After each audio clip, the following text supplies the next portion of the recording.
a way, what motivates this discussion is the imbalance, global imbalance in the distribution of economics knowledge, at least as measured by how that knowledge finds its way into frontier economic publications.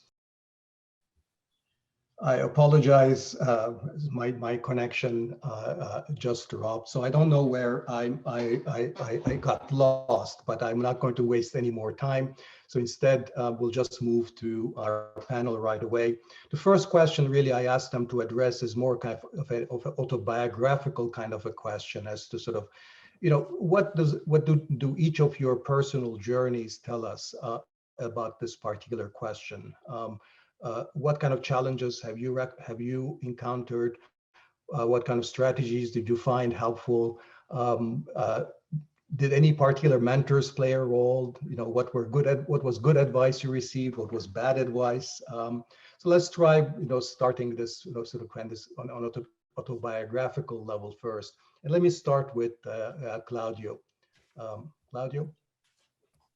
Yes, great. So let me start by thanking Dani and the other panelists. And I think this is a very important discussion, and I'm very, very happy that the IEA is pushing this and Dani is pushing this. Hopefully it's just, as I heard, the first of many. So hopefully we'll have things to think about and to move on. So for me, I just recently moved to UBC in British Columbia, Canada, 2 years ago, but I did all of my career back in Brazil. I was a late PhD, especially compared to the US kind of like age where people go to PhDs very young. I went to do my PhD, I was already 29. I worked in a policy institute in Brazil called IPEA, which is the Institute of Applied Economic Research in Brazil for many, many years before going for a PhD. So I arrived with the PhD already kind of like with a policy in the back of my mind of things that I thought were interesting and important for Brazil at the time. So I did my PhD in Berkeley. I was lucky to do my PhD in Berkeley, where at the time, not only we had a big development community as we still have in Berkeley these days, but I was also very lucky to probably have my first important mentor and inspiration at the time, which was Jim Robinson, who was passing through Berkeley before moving to Harvard. And this was the kind of the mid 2000s, starting like work on political economy. So that was kind of a very important type of ideas coming to mix political economy and development at the time. So when I finished my PhD, because I was part of this research institute, I had to go back to Brazil. That's kind of the way it works. They send you, they pay your salary, then you have to go back. I had this Fulbright scholarship that obliged you to go back at least for the same amount of years that you were away. So many people that go abroad for PhDs from developing countries have this type of attachment. So I went back to the research institute that I used to work. And then eventually after some years when I spent paying back kind of quote unquote, the time I was away, I moved to the Catholic University, to PUC-Rio, and I did my career there. And of course, I mean, I think the first thing that for me was very different, especially when I compare to like my colleagues that stay abroad or stay in the US, which I think is one of the main things and still today, is really mentorship, like the possibility that you have older people that are publishing, that are doing research in the frontier, kind of guiding you and walking you through how the process of publishing works, right? So I think that's one of the big differences when you're a researcher in a developing country, that you're not in the frontier where at the center the things are going on, is that you don't have the senior professor to knock on the door and ask, what journal should I submit? How do I deal with this rejection? How do I apply for a grant? Like all those things, especially in developing countries, I think, and that's true, I think, for most of the countries, is very rare to see senior people doing like kind of cutting edge research, right? Either people will move to the government, or they move to consultancy, or they move to policy. So is not like in the center where people keep their academic career. So I think that's the first difficulty, I think, is really that kind of mentorship. So, I mean, in my case, I was lucky enough that since the beginning of grad school, I had a co-author that was still in the US. So for me, I got this indirect mentorship where I already had a co-author. He got mentorship, and then by kind of indirect ways, I got mentored through that. But I think that was the first thing that really made a big difference. The second thing that was really hard for me was actually getting money to do research, like access to funds. Like while I was seeing my colleagues, getting hired by universities and then like having 2-3 research assistants, I didn't have like any money. So it was really hard to get money to hire people to help. Even you have like tons of data available, like how do I actually get money? And I mean, you have some money. Brazil is not a poor country, so you do have like government agency funds, etc. But I don't know whether that's true in other countries, but in Brazil, it's actually easier to get money if you're an older researcher. So if you're young, you just finished your PhD, you have to wait like for 3 years to apply for like a government on kind of like grant from the equivalent to the NSF, which is called the CNPq, right? So I don't know if other countries also have that problem, but I think in Latin America, some countries have that where we kind of like help the older researchers, but not the young, which are the ones that should be helped the most. So I think if you're a young researcher coming out of a PhD, and I think that's not only true in Brazil, I know it is true in other countries in Latin America as well, it's really hard to get actually money to do research. Even if you need, $20,000 to hire an RA is really hard. So in my case, just to finish, so then other people also can speak, what really played a really big, important role for me was some years after, randomly, I found out that the Social Science Research Council had a program joint with Latin America that you apply. It was like a Social Science Research Council with the UK and Latin America. And then I sent an email to Tim Basley asking if I could apply for that and visit the LSE. And Tim said, yes, of course, come. And that was like very, very important for me. So that was like one thing that I spent like 1 month in the LSE. I just finished my PhD like 2 years before. In Brazil, I had like no contact whatsoever what people and what was being done. So for me, that was very, very important. Then 1 year later, Antonio Ciccone invited me to visit the Pompeu Fabra. That was also another 1 month visiting Pompeu Fabra. Again, like lots of connections. So visiting places, I think, is something that, I mean, in my case, I was lucky. It doesn't happen to people. I think it's really difficult to get funds to do that. Very, very difficult and very, very hard. And the third thing that I would say, just to finish that I think it was important, but I think in general is really hard, is also traveling to present your work, right? Like getting feedback in seminars and going abroad and presenting your work, I think is something that's very, very hard. Like you don't get invited to seminars when you go back, or even worse, if you did your PhD in a developing country, I think it's even harder. So sometimes you just need to email people and get lucky that someone's going to say, oh, yes, you're going to be here, so come and give a seminar in this place. I was lucky that because I did my PhD in the US, I knew people, right? But I think if you don't do your PhD in a center that you end up having an initial network, I think it's much, much harder. So I see like people that do PhDs back in Brazil, for example, it's much harder for them to get into such a network like that. So I think in my case, I was lucky to have like these possibilities that allow me still doing an academic career in Brazil to get connections and travel a little bit and get a little bit of money. But I also felt this enormous difference with what was happening with, like, I don't know, colleagues of mine that did the PhD and stayed in the US or moved to some good department in Europe, the gap in terms of the opportunities and resources that you have. So I think, Dani, I'll start there just as initial conversation, then probably we'll talk more about this thing. Thank you, Claudio. Jayati, you're next. Thank you, Dani, and thank you very much for organizing this.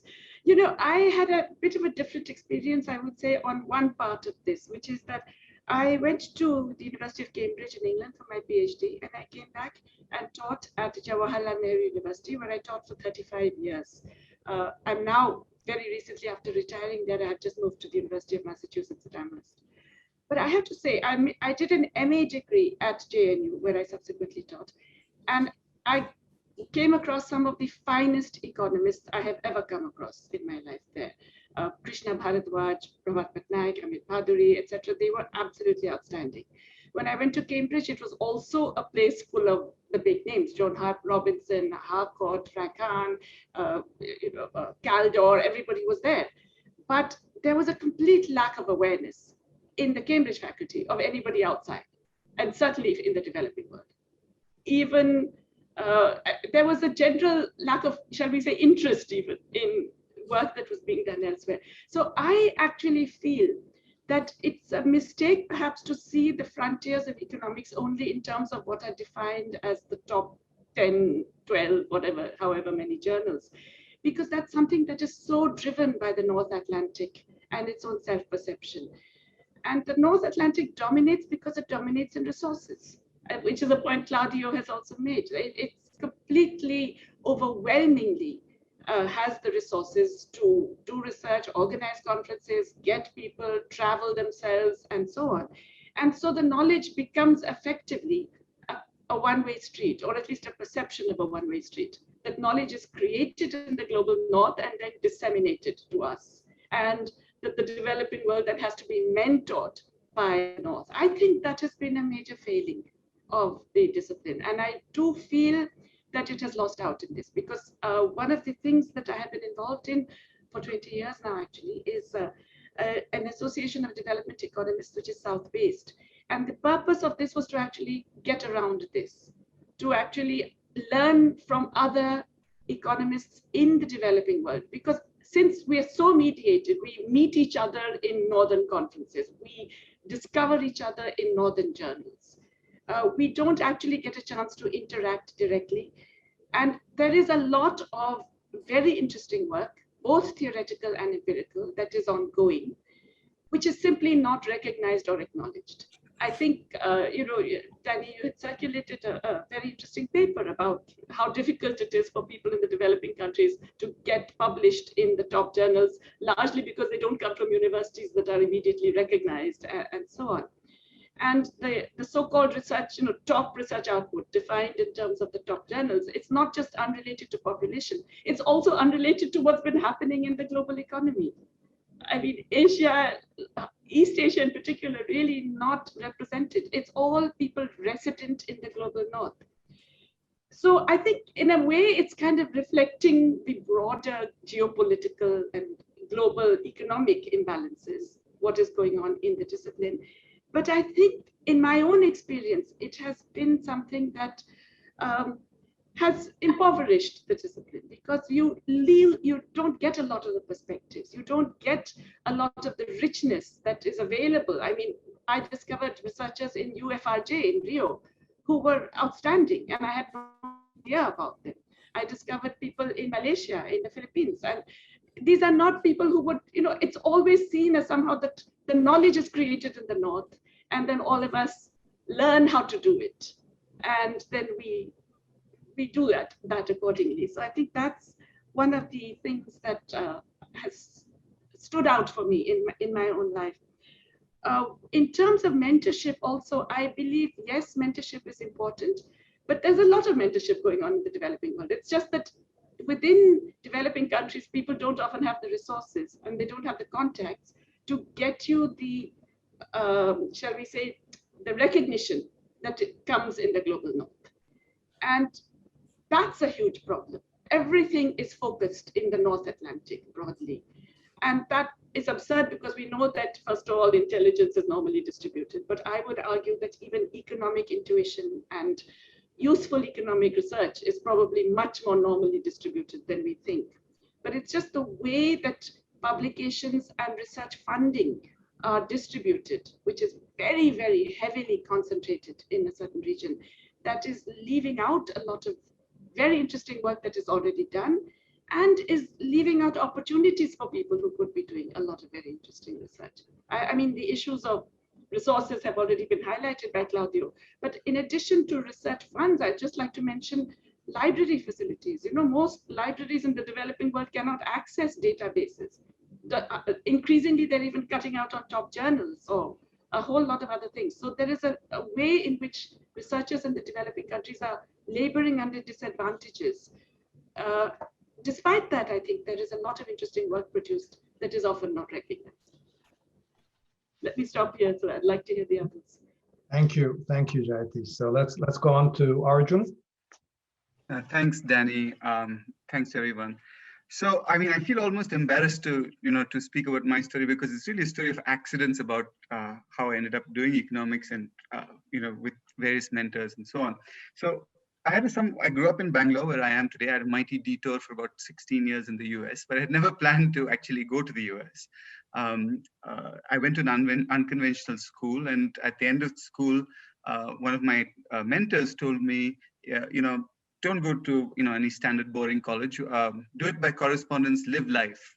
And I actually did a correspondence undergraduate. My entire undergraduate was by correspondence, and I spent the time. I was a realtor. I traveled around India a lot. I had a girlfriend in Delhi. It's very important to have free time in college for those kind of things. And so then I, by accident almost, went for my master's, and I sort of developed a social conscience at that point. I don't quite know how, but I went to the US for my master's.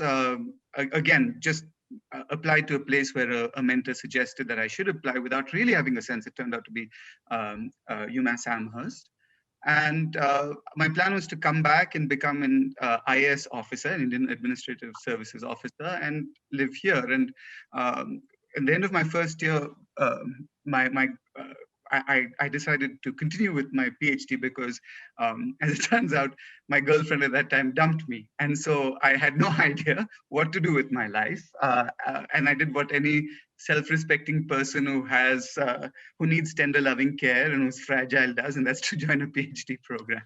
I'm kidding. It was actually a wonderful time at UMass Amherst. I got to know a lot of really interesting and compelling people, Sam Bowles, Herb Gintis, Jerry Epstein, and really, I found only when I went to graduate school did I really understand, in some sense, my own context in India. It's a very odd thing. This actually does happen sometimes when you go elsewhere and you can study something from distance. So it was very valuable and a worthwhile thing to do. I had mentors all along the way. They may not have thought of themselves as mentors, but they would give me a bit of advice and I'd follow it up. But I think the advantage of this sort of very stumbling entry into economics and the time that I've stayed in economics is that in some sense, what economics does more than, well, I suppose like a lot of academia is it works on prestige of a certain sort.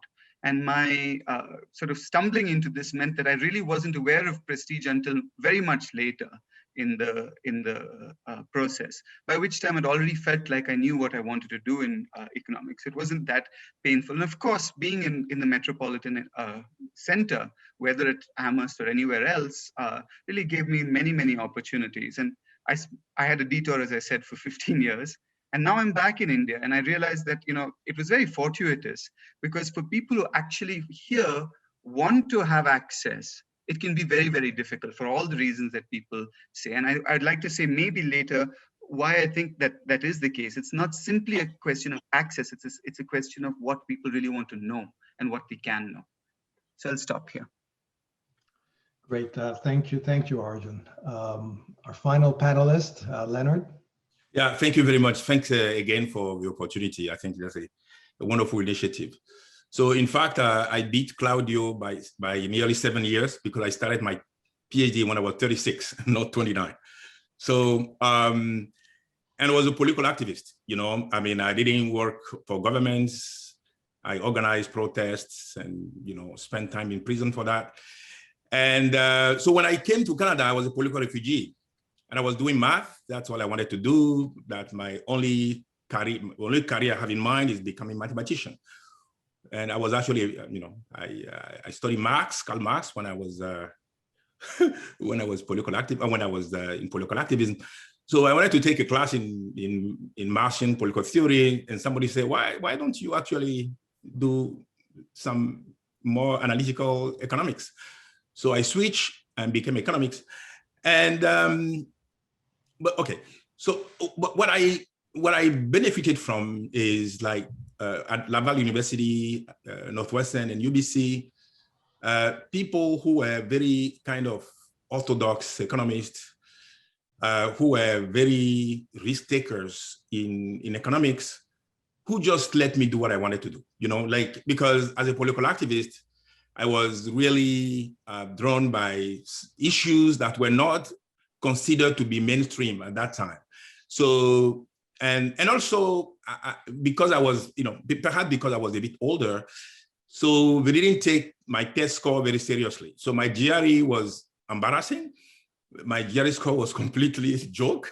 And, you know, even in class, you know, comprehensive exams and stuff, you know, I was not very successful. But yet, and this is what is important, each of those people thought I would do very well. So they were, Leonard, if you can figure out, he's fine, you know, don't worry about him. You know, and this gave me confidence, and that's really, really important. Now, later on, things changed a little bit when I started my junior faculty stuff, my junior faculty position at Yale, and I started hearing a lot of don't do stuff, you know, yeah, don't take too much risk, you know, because, you know, you are never going to get published, you know, or they will tell you like, don't invest in institutional building before you get tenure, or even don't work on Africa because people are going to perceive that that's the only thing you can do, you know? And I ignore all those three, you know? So, and I think each contributed to where I am today. So, and to finish, you know, on what the colleague had said, I mean, there are 2 points that I would like to stress. One is we also have to talk about the governments in many countries, particularly in Africa, who didn't invest in high ed, who actually, for political reason, destroy to some degree freedom and all this kind of stuff in their university that did not contribute to what we are talking about today. The second one is that you can be here and being there at the same time. You know, you go to Benin, people think that's where I live, you know, even though I'm here. Why? Because I set up an university there and I'm there all the time and I work closely with people. So what I'm saying is that we have to maybe we have to a little bit step back against, you know, especially for those of us being here versus being there. You know, you can actually be at both places at the same time, and through you, resources, opportunities can be brought to those places as well. Anyway, thank you. Thank you, Leonard. So it's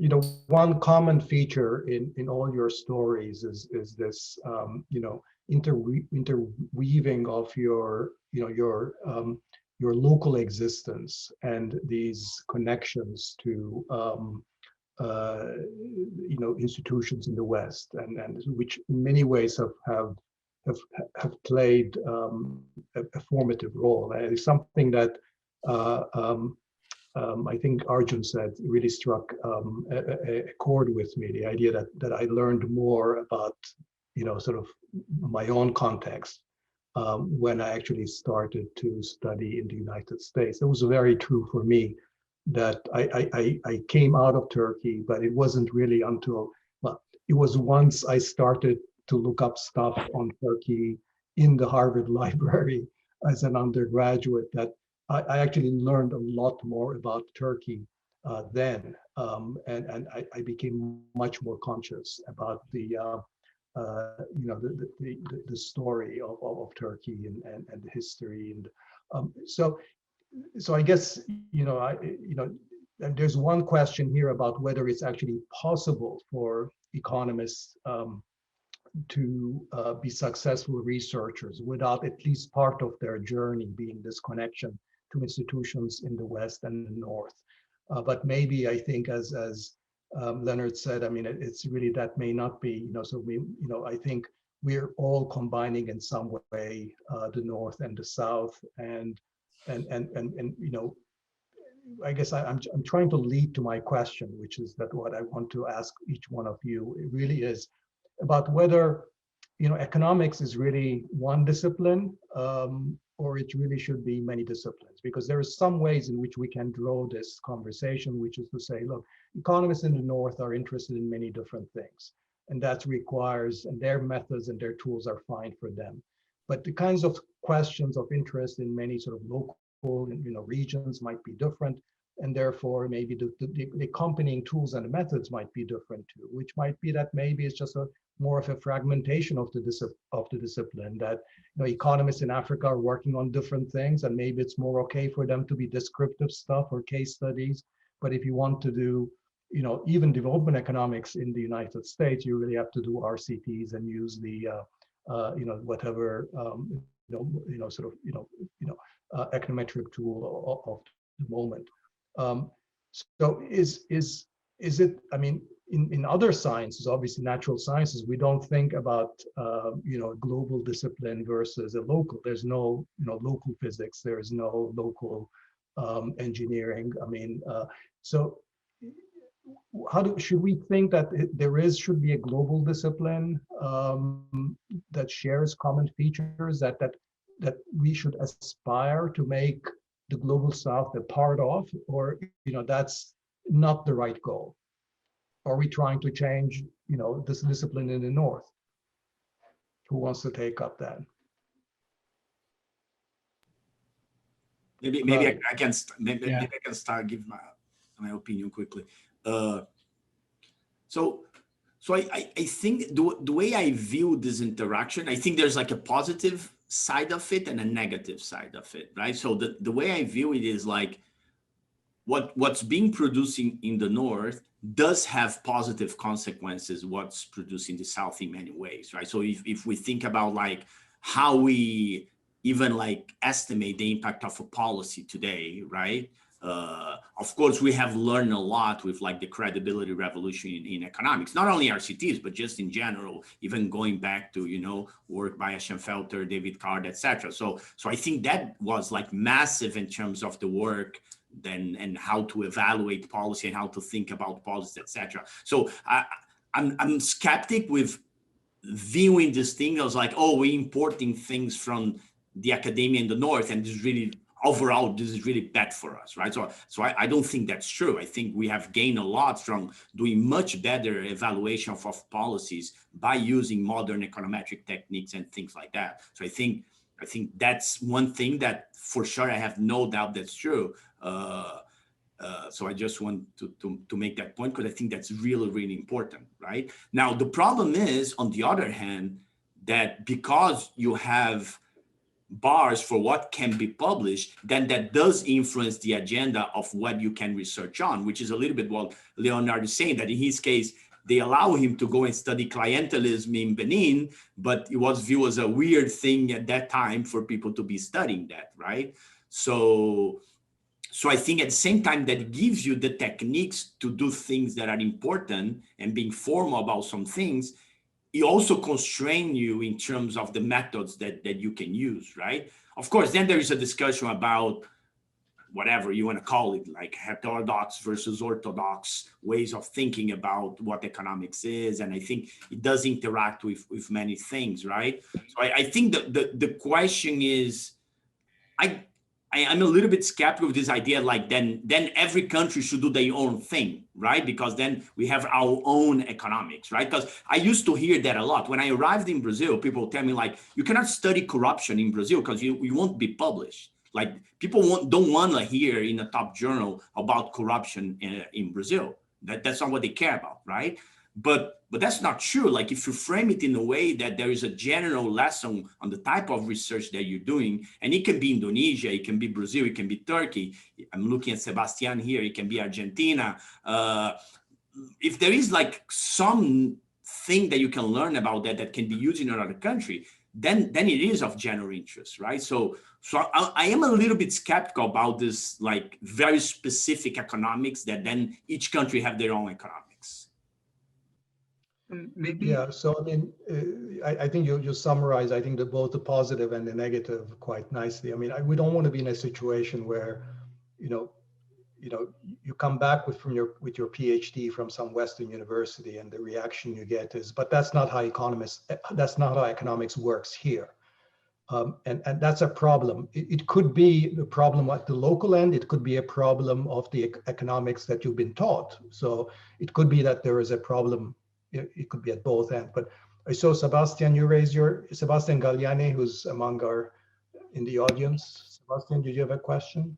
Yeah, thank you very much for organizing this great panel. I think this is a very important issue. I want to add some views I've been thinking about and doing some stuff over the years. I be part of something called the Ronald Ghosh Institute that has tried to, provide supervision to young PhDs around the world. So I travel to many places trying to do that. But I think you pose a very important question, Dani, and I think we have to think through the lens of trade theory. So if you want to make just one, in terms of methods, in terms of what type of economics, I don't think we want to have, like you and Claudio were saying, the economics of Brazil or the way of doing economics in Brazil or the way of doing economics in Argentina. But there are some issues that in every country are important, and that we want good economists to look at them because there's important things to be learned about that. I just give you an example. These days, thinking about the next government in Argentina, I'm interested in how you create a coalition, a pact. And it's very hard to find good studies of what other countries did. I just find one from Hungary. And why I think is so is because the publication system in the US is pretty much oriented by novelty. And they're not obvious open questions in economics. If you have to say, okay, if you answer this, you mentioned physics. If I answer this question in physics, I know it's published because that was an open question. No one has a discussion. There's no different schools. It's just what it is. In here, you need to sort of convince the others that that's important, that's what we need to do. And the main input of that is network. And you cannot reproduce network. Right? We cannot just create the same networks of being in the top 10, top 20 schools, top 30 schools everywhere in the world. So in my view, what I think it will be really useful is to revalorize the study of economics, but not pushing to the novelty of what the top 5 or top 10 journals request, but saying, look, there's a lot of stuff that is interesting to be studied that we have delegated outside academia to international organizations, but they don't do it in the best possible academic way. So there is a role for economics around the world. But the question then is, how do we design incentives for that to exist, right? Without really recognition within the unified economic academia of those activities, that's not gonna exist. And I basically that's my insight on this discussion. Sorry. So what I want to raise very quickly two issues. One is representation. The issue with economics is, for instance, when you study Africa, is there are, like the number of papers written on Africa has been multiplied by 20 for the past, let's say, 30 years, and by 2 or 3 for the past 10 years. And yet, only 4 or 5% of those publications involve Africans. So that's one issue which is important. And then the second issue. Is that problem? Why is that a problem, Leonard? I'm sorry? Why is that a problem? One perspective might be, look, the problems of Africa are being studied. So isn't that? Yeah, but the problem is that sometimes some of us just laugh when we see some of the stuff published, because you say, what is this guy are talking about? This is completely irrelevant, because they don't have insight. They don't know the issue. I mean, take education, for instance. Education, Leonard, just to follow up on Dani's, just to highlight that I think that point is very important, because then you link to things such as representation. Who are the referees that are reading those papers, right? I just wanted to make that point such that I don't forget, right? Because that means representation in terms of editors, co-editors of journals, and who end up being the referees of those papers. Exactly. I think this is important. And the editor themselves, because for instance, an editor who, for instance, understand education in a certain fashion might be dismissive about something that is written from another context, not because it's wrong, because he or she didn't have the opportunity to know and to have a deep knowledge about that, you know. But I mean, here, don't forget the numbers, because I mean, it's like out of 100, 5, you know what I mean? Like, you can do much better than that, you know? So I'm 50-50, 60-40, yes, of course. But 5, you know, that's very bad. Anyway, but this aside, representation matters. And I think even along the line that Claudio has mentioned. So one issue that came up in the first round, which I want to follow up, and I'll direct this specifically to our Indian panelists, I mean, we often present this in as a problem of sort of, you know, the behavior of existing networks in the north. For example, the gatekeepers are all from the north, and so forth. Is there a fraction of this problem that's also due to institutional realities in the developing countries?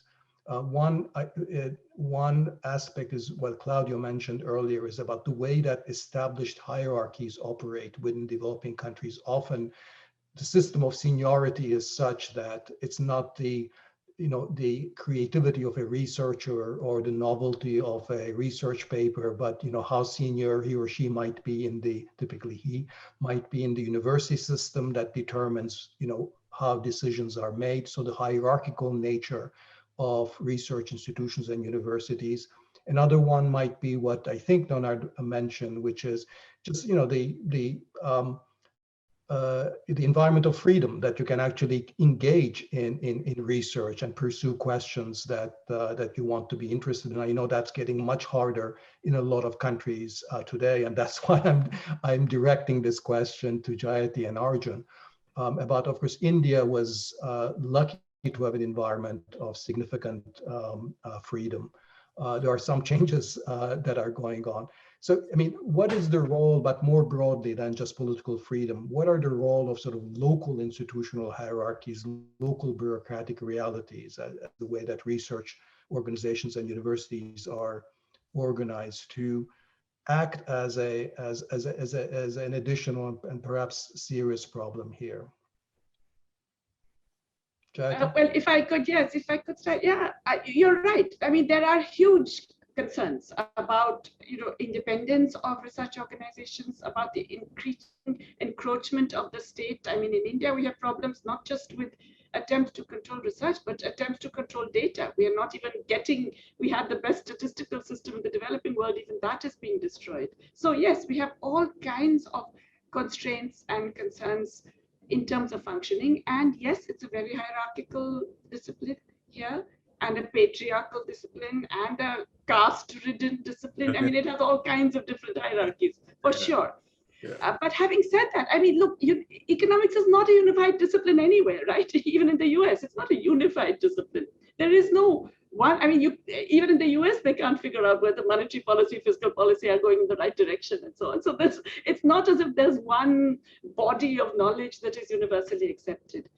I think that given all of that, to me, still the greater problem is really the lack of awareness and recognition, and I still maintain this, of very important and useful work being done in developing countries, which is not known if you don't happen to have a network already, if you don't already have an established network or a link to a northern institution. In other words, it's not just certain journals and certain whatever that are the gatekeepers. It's the North but North Atlantic is a broader gatekeeper. So that in development, who's decided that RCT is the gold standard for development economics? So, and it isn't. But I mean, I personally don't think so. But the point is that it's not. The way it's being implemented is frankly in a slightly colonial way, where you're doing studies that you would certainly never be allowed to be doing in your own universities back in the North, because they would be impinging on human rights and so on. So I do believe there is a concern in the way in which certain things are assumed to be better and superior in terms of knowledge production, and then have to be taken up by the South. And they are taken up because the money comes from there, the research money comes from there, because in addition to all the hierarchies and all the other constraints, there is a real squeezing of research funds for developing countries and for researchers doing any kind of independent work. So especially the younger economists end up doing that because that's how they will get money to do any research. So I don't think it's, I mean, yes, I agree with you. There are all the other problems we have with the internal problems, but there is a broader international problem, which comes from the way in which progressively the discipline has got structured. And what is interesting, and I think that's where the point about representation that Leonard makes is absolutely valid, is that this extends beyond the so-called, there was always this idea that the North gives you theory and then we do the empirics. We are the kind of glorified RAs who are telling you that the theory works or not. But in addition, now it's extended beyond that to areas of empirical analysis and policy, which are also driven by the North and by whatever fad is current in the North at that time. I do think that this is a real concern, actually. Arjun, do you want to come in? Yeah, sure. I mean, when you were asking the question of one discipline, Dani, I was reminded of this, the very famous story of Straffa and Wittgenstein. We know that Straffa had a major impact on Wittgenstein. And who else, I'm sorry? Straffa, Piero Straffa and Ludwig Wittgenstein in philosophy, right? And they apparently used to go for walks together. And Wittgenstein, Straffa once said he wouldn't go discuss what Wittgenstein wanted to. So Wittgenstein pleaded with Straffa, saying, "I will talk about anything." But Straffa replied, "Yes, but in your way." And I think that this is what I feel is often the case.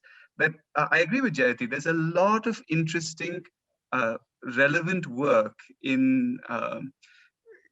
I'll use India. I don't really know many countries that well, which is really embedded in the kind of concerns of the country, right? So, but which just simply do not translate. And so we have this kind of concern about whether it's academic economics at all. I mean, if you're in India, you're huge and very interesting debates about informality, right? Which have or about the nature of data and whether there are certain categories which you can actually translate. And that seems to be almost a parallel conversation with the other kinds of conversations that I had, about whether it's identification or whatever. I don't want to dismiss either side, but just to say that these are really parallel conversations. And I agree with Jayati and with Leonard that unless there's really a concerted effort to try to speak in the other person's way, as it were, it's really kind of difficult to see these conversations converging. And I think it's really central for them to converge if we want to make progress up to the concerns of developing countries. Can I add a couple of things, Dani?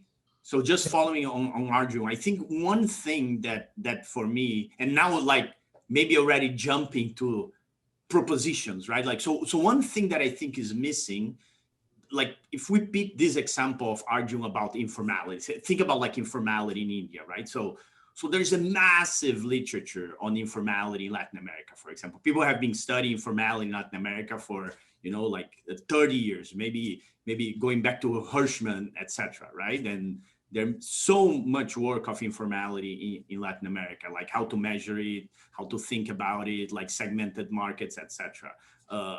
I'm sure there's very little conversation between those people studying, say, informality in Brazil or Peru or Colombia and people studying informality in India, right? So those things don't occur. Like people there are maybe in the frontier, they meet up in conferences, in specific conferences, depending on the type of, you know, conference that you go to, etc. But I'm sure there are a lot of researchers that specialize that don't talk to each other, right? And then you have, for example, meetings of the International Economic Association. They happen every year somewhere, but then it's hard to get to, hard to get funding, right, etc. So that forum of discussion outside, in between kind of more South-South kind of forum of discussion, it doesn't really occur. It occurs in terms of like World Bank, banks, IDB, development banks, and the policy environment, but I don't think it occurs a lot in the academic environment. People doing academics, they don't talk about these issues. So I think that's a problem. Yeah.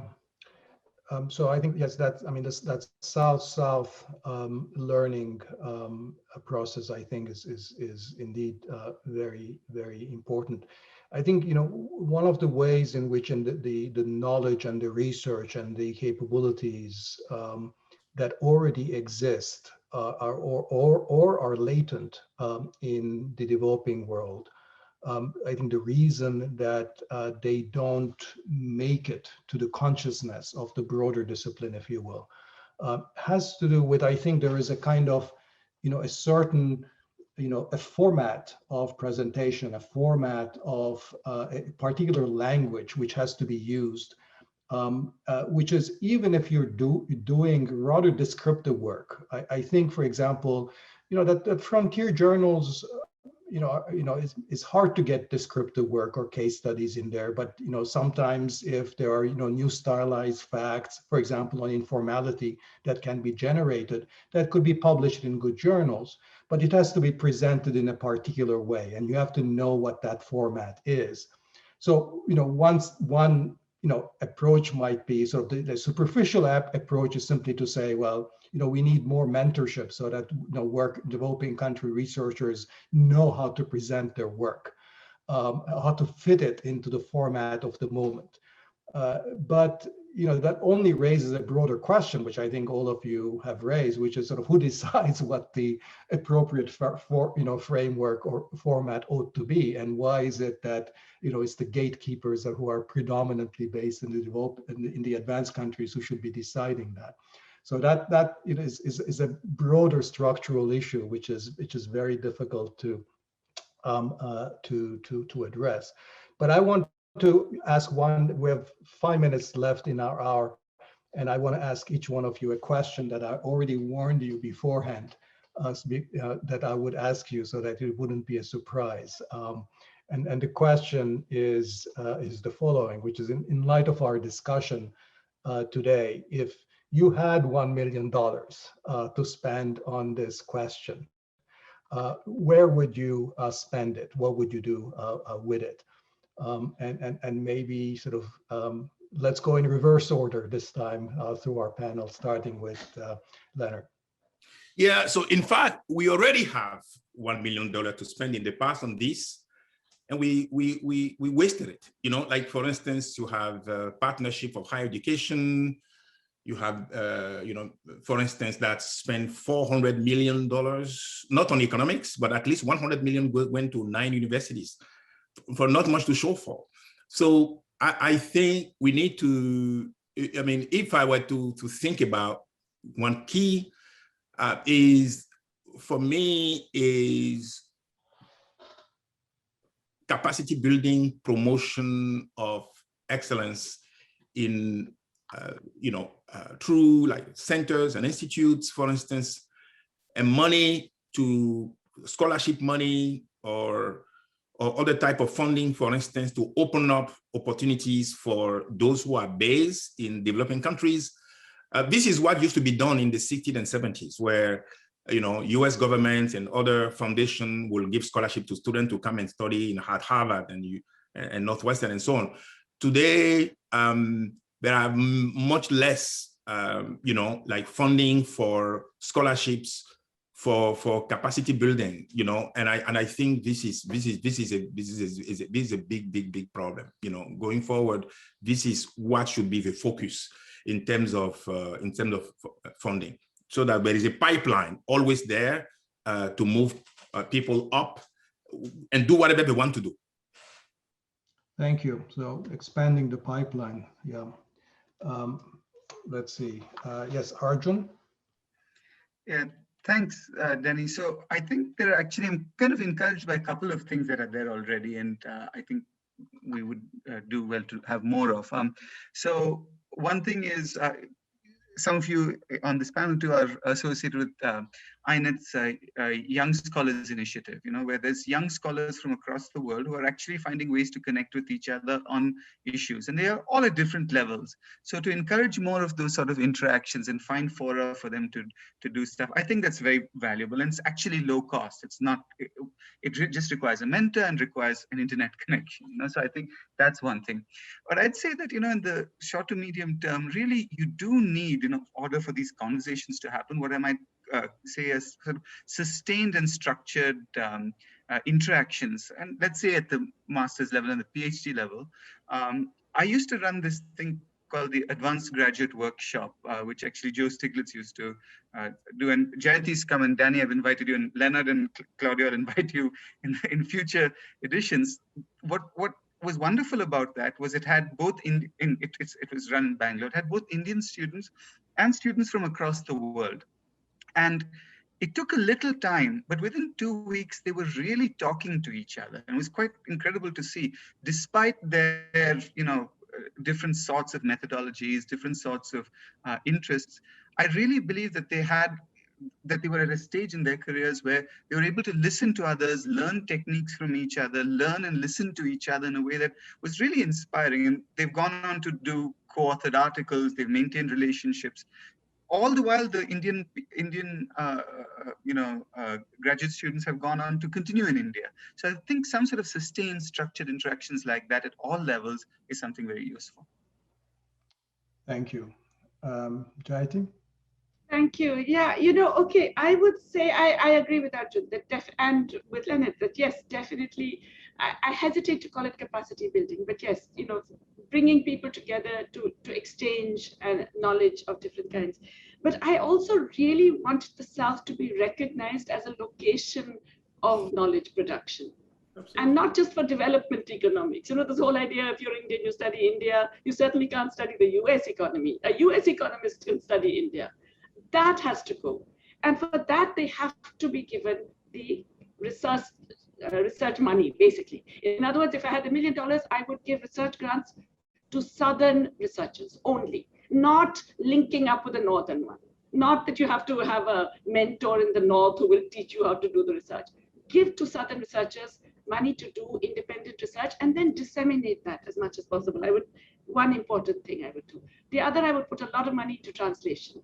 I noticed somebody in the chat has talked about language, and it's a huge issue. I mean, there's so much interesting Latin American work that we simply are unaware of because it's in Spanish or Portuguese. There's so much African work that is in French and so on. So I think translation is a very important area that the IEA could usefully do as well. And then the final thing I would say doesn't really require money. It requires, the point Leonard made, much more representation globally and of different types of people, different ethnicities, gender, etc., of people on all of these various things like editorial boards, refereeing, checking or choosing students, etc., I mean, all of the things that do create the power in the discipline. You need to broaden that base and diversify it. Finally, I just want to add to Arjun that, yeah, you know, there are these wonderful initiatives. There's the Young Scholars Initiative. There's Rethinking Economics, which is again come together and is doing all kinds of interesting things. There's this group Diversifying and Decolonizing Economics. And in a way, the internet has really enabled this explosion of all these different things, which I think is terrific because these are students and young people and others who are interested, who are non-hierarchical, who just get together and have this interest, and it's relatively cheap and they can share in many different ways.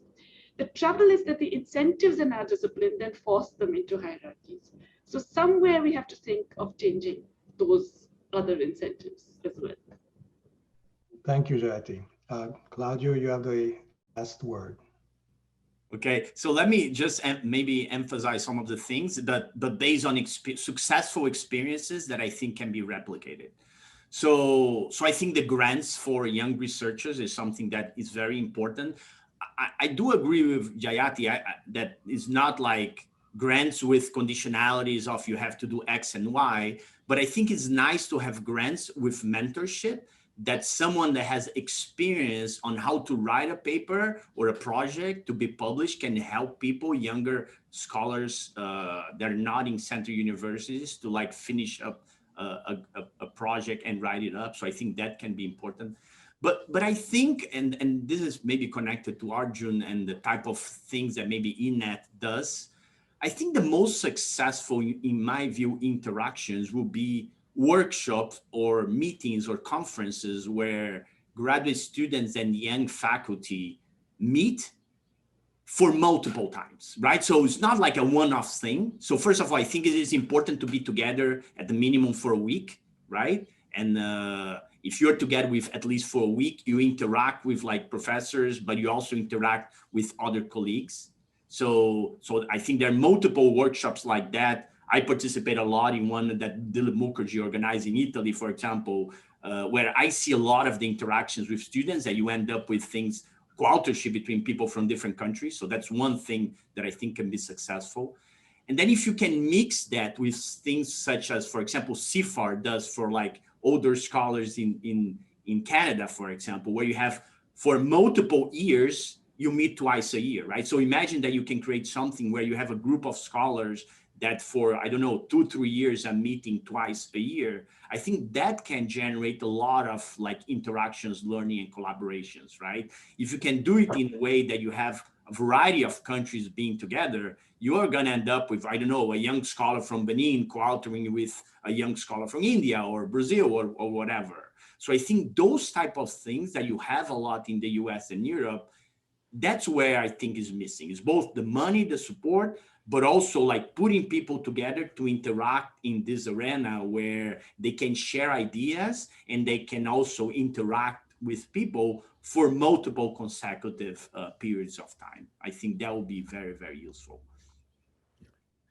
Thank you. We've gone a little bit over our time, but I think it's been very useful and productive discussion. So if I can summarize it in 4 words, if there was a word cloud here, I think the ones that in my mind at least would stand out would be resources, organizations, networks, and incentives. And I think those are things that we as economists are actually either have been traditionally pretty good at studying or have been good at studying more recently. So this should be a problem that we can put our collective mind to address somewhat. So we at the International Economic Association are serious about sort of trying to tackle some of these problems with the limited resources and organizational ability that we have. So you'll hear more about this. We have a second discussion coming up in early September. The information for that is on the International Economic Association website. There's going to be a registration link for that. And we're hoping to engage in more activities, including doing some research on the geographical diversity and representation within economics, on which there isn't a whole lot of research at the moment. But for the moment, I just really want to thank our panelists for getting us for a very stimulating discussion. Thank you, Jayati. Thank you, Arjun. Thank you, Leonard. Thank you, Claudia. And as they say, watch the space and hope to see you again very soon. Bye-bye. Thank you for organizing it. This is Thank you. Great. Yeah, thank you very much for organizing it, Dani, and thanks to all participants. Bye-bye. Thank you. Okay, bye-bye. Gracias, Dani. Nos vemos próximamente.